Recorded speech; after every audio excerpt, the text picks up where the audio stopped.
God's Truth, Durant's Publishing, Pittsburgh, Pennsylvania. 365 of the greatest Bible teaching prophecies, with me telling you what the numbers mean and what all the words mean, and it's taught to you.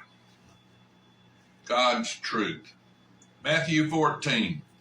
At the time of Herod the Tetrarch heard the report about Jesus and said to his servants, "This is John the Baptist. He is risen from the dead. Therefore these powers are at work in him."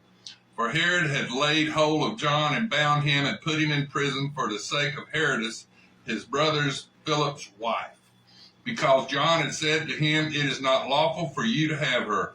And although he wanted to put him to death, he feared the multitude, because they counted him as a prophet. And when Herod's birthday was celebrated, the daughter of Herodias danced before them and pleased Herod. Therefore he promised with an oath to give her whatever she might ask. So she, having been prompted by her mother, said, "Give me John the Baptist's head on a platter."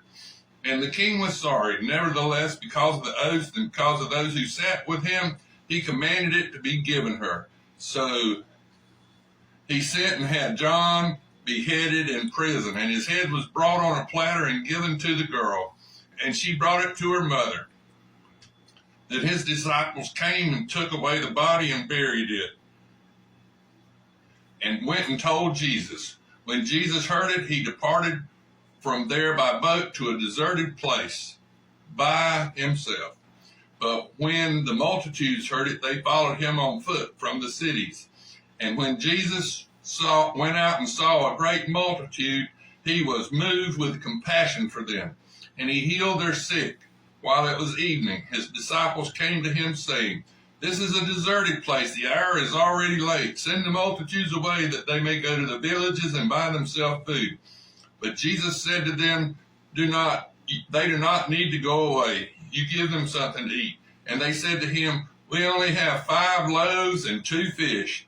And he said, "Bring them to me." Then he commanded the multitudes to sit down on the grass. And he took the 5 loaves and the 2 fish, and looking up to heaven, he blessed it and broke and gave the loaves to the disciples, and the disciples gave to the multitudes. So they all ate and were filled, and they took up 12 baskets full of fragments that remained. Now those who had eaten were about 5,000 men, besides women and children. One of the great miracles that Jesus performed while he was here on earth.